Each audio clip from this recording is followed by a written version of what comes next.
This is what all ladies should learn from.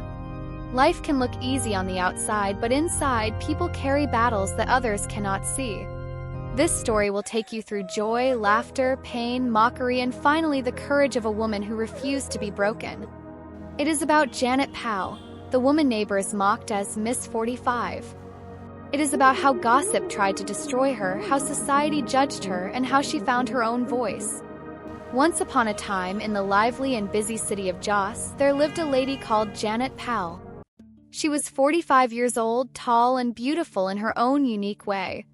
Her skin glowed like cocoa in the sun, her smile carried warmth, and her laughter could fill a room. But in the eyes of her neighbors, all they saw was her age and the fact that she was unmarried.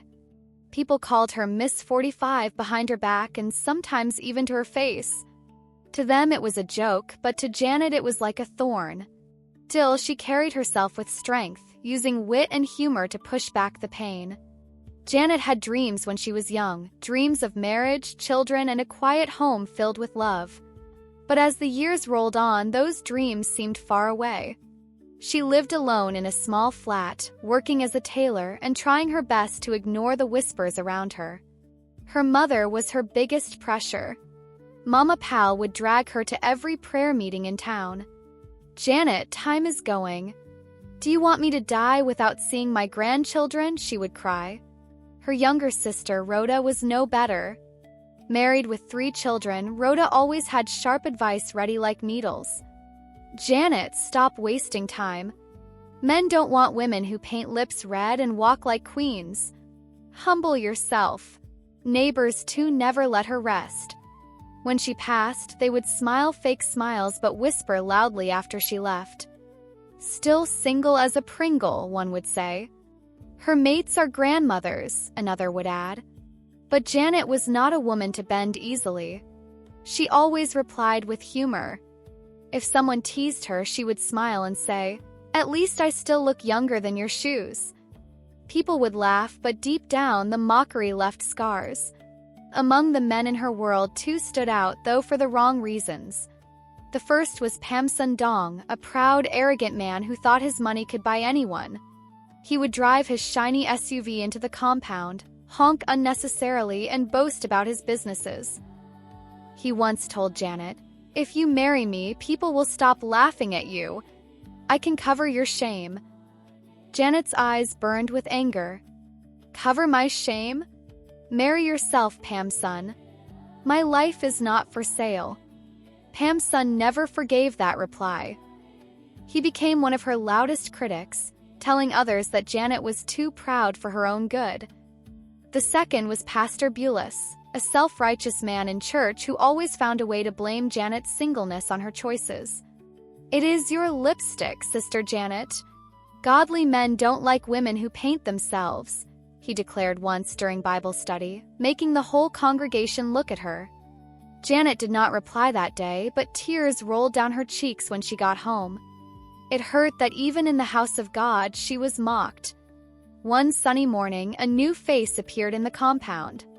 His name was Dechung, a tall, quiet man with kind eyes. He had just moved from Abuja, and unlike the others, he carried himself with humility. While Pamsun flaunted cars and Pastor Bulis flaunted holiness, Dechung fixed broken doors, carried heavy loads for old women, and greeted everyone with respect. The first time he met Janet, he smiled and said simply, "Good morning, Ma." He didn't stare at her with judgment or ask questions about her age. He just treated her like a normal person. This small act touched Janet deeply. For once, someone saw her without the label Miss 45. But as always, gossip never rested. Soon neighbors whispered, "That new man, Dechung, he is already too close to Janet." Others claimed, "He has a fiancé in Abuja." Don't be fooled. Janet's heart was torn. Could he be real or just another story waiting to break her? Despite the gossip, Dechung's quiet kindness did not stop. When Janet carried heavy rolls of fabric for her tailoring shop, he helped without asking. When children mocked her in the street, he told them calmly, "Respect your elders." Janet began to laugh again, not the forced laughter she used to cover her pain, but real laughter from her heart. She felt alive in his presence, but she was also afraid. Because every time she allowed hope to grow, the world rushed to crush it. That evening, Janet sat outside her flat, watching the orange sun sink into the Joss Hills. Laughter from neighbors filled the air, but she knew some of it was about her. She sighed, whispering, "Lord, am I cursed? Or is there still a plan for me?" From a distance, she saw Chung carrying a bucket of water to an old woman's room. He caught her eyes, smiled, and nodded as if to say, "You are not alone." For the first time in years, Janet felt a strange mix of fear and peace. Something was coming. She didn't know if it was joy or heartbreak, but she knew her story was not finished. And so the whispers grew louder, the mockery grew sharper, and Janet's heart beat with both courage and fear as the days moved forward. The next morning, Janet tied her wrapper and headed for the Terminus market. The air was thick with the smell of roasted corn, fresh pepper, and dust. Traders shouted prices, children ran about, and women bargained like warriors. Janet balanced her bag of fabrics on her head, her mind heavy with thoughts of Chung's smile the night before. She had felt peace, but peace in her life never lasted long. As she arranged her materials, gossip traveled faster than smoke. A group of women sat across from her frying akra. Their voices rose above the sizzling oil. "Miss 45 is still waiting for her miracle husband," one said. Another laughed. "But I heard she is chasing the new man in the compound." That one from Abuja. Janet's ears burned. She tried to ignore them, but it felt like knives piercing her chest. She smiled at customers, yet her heart cried inside. As if gossip was not enough, Pamson Dong arrived in the market, wearing a flashy suit and carrying himself like a king. He walked straight to Janet's stall and raised his voice so that everyone could hear. "Janet! Still sewing clothes when you should be sewing wedding gowns for yourself," he mocked. People laughed. Some covered their mouths, others laughed openly. Janet swallowed her anger. She could have thrown an insult, but she remembered her dignity. She straightened her back and replied calmly, "Pamson, even if I don't have a husband, I have peace. Can you say the same?" The market fell silent. Pamson's smile froze. He coughed and walked away quickly, his pride bruised. The women frying akra giggled, whispering, "This woman, she has a sharp tongue." But inside, Janet's hands trembled. She hated living her life as a constant battle to defend herself. That Sunday, Janet dressed carefully in her sky blue gown and went to church, hoping for comfort. But instead, her pain grew. During the sermon, Pastor Bulis looked at her and declared, "Some women are still single today because of pride. They use lipstick, they disobey advice, they ignore suitors, and they think they are better than others." The whole congregation turned to stare at Janet. Whispers filled the hall. Janet felt her face burn with shame. Her heart pounded.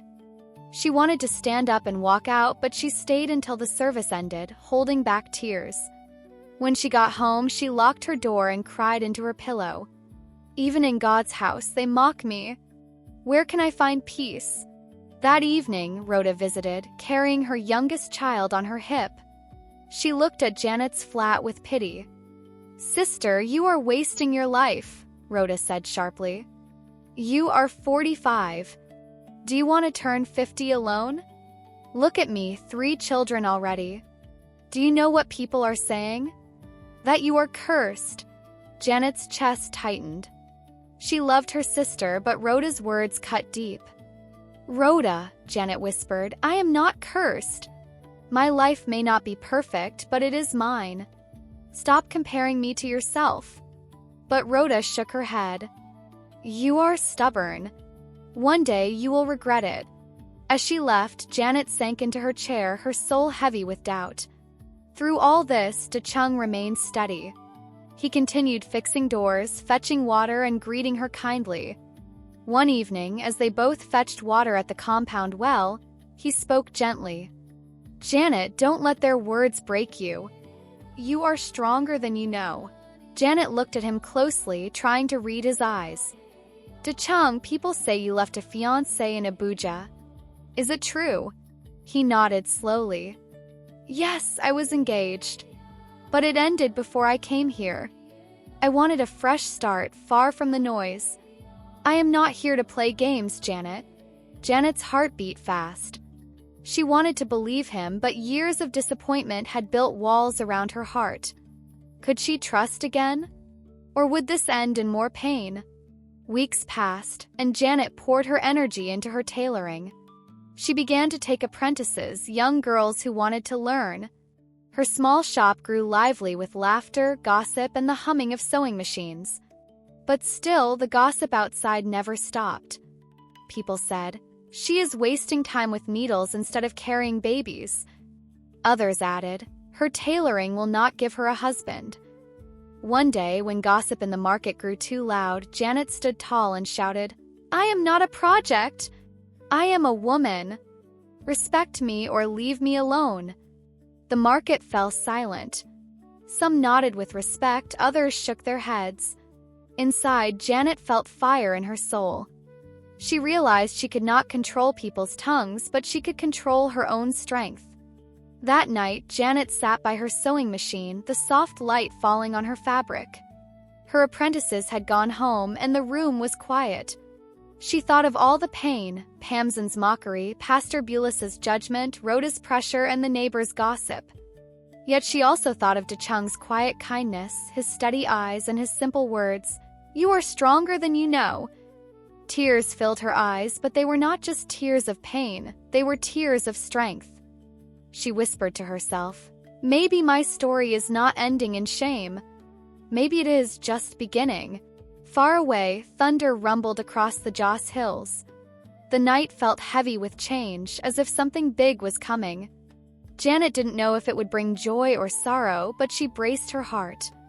Her story was moving to a new chapter, one that would shake her world forever. The weeks that followed felt like war. Pam's son refused to let go of his bruised pride. He spread lies in the market. Janet is desperate. She is chasing Dechung like a hungry cat. Pastor Bulis continued using her as a sermon example. If you live worldly, you will remain single forever. Rhoda visited often, comparing Janet to better women who had husbands and children. Everywhere Janet turned, words stabbed her. Yet she stitched through her tears, filling her shop with bright fabrics and the laughter of her apprentices. The fire inside her refused to die. One Saturday, Pam's son gathered men at the beer parlor and started his loud boasting again. Janet is wasting her time. That Dechung will leave her soon, just like every man before. Women like her don't deserve marriage, he shouted. Words spread like wildfire. The whole neighborhood expected Janet to crumble. But something else happened. Church the next morning, Pastor Bulis tried again. There are women among us who wear age like a curse. They are examples of disobedience. Before Janet could sink into shame, Dechung stood up. Calm, firm, his voice cut through the air. Enough. Congregation froze. Tung looked around slowly, his eyes steady. Janet is not cursed. She is not desperate. She is a woman of dignity. I came here from Abuja, not to deceive anyone, but to find peace. And I say it here before all of you, she deserves respect. Gasps filled the hall. Whispers rushed like wind. But no one laughed. For the first time, silence stood on Janet's side. Her heart trembled. Tears slipped down her face.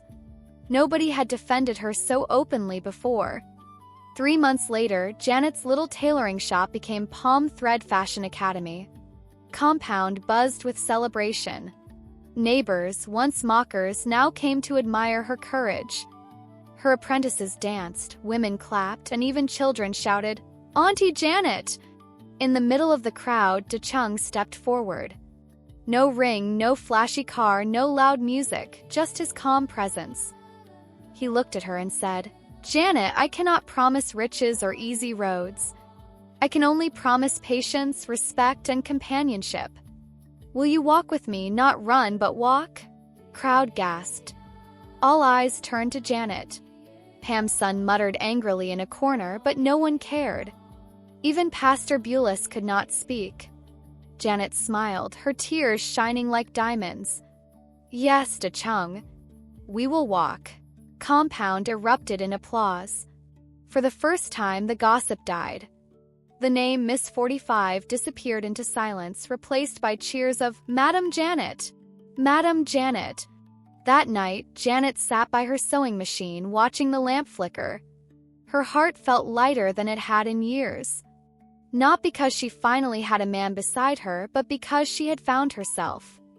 She whispered, I am not a mistake. I am not cursed. I am a woman with strength, and I am enough. From the window, the stars over Joss sparkled, as if heaven itself agreed. Children, listen carefully. Never laugh at people because of their age, their struggles, or what they don't have. Everyone's story is different. Janet was mocked as Miss 45, but she showed courage, built her own work, and waited for respect, not just love. Do not let people's words decide your value. Be strong, be patient, and believe in yourself. Respect yourself first, and the world will learn to respect you too. If you have not subscribed to my channel, you might not hear my voice again, but if you are, then you are growing every day. Check my page for more interesting stories. Thanks for watching.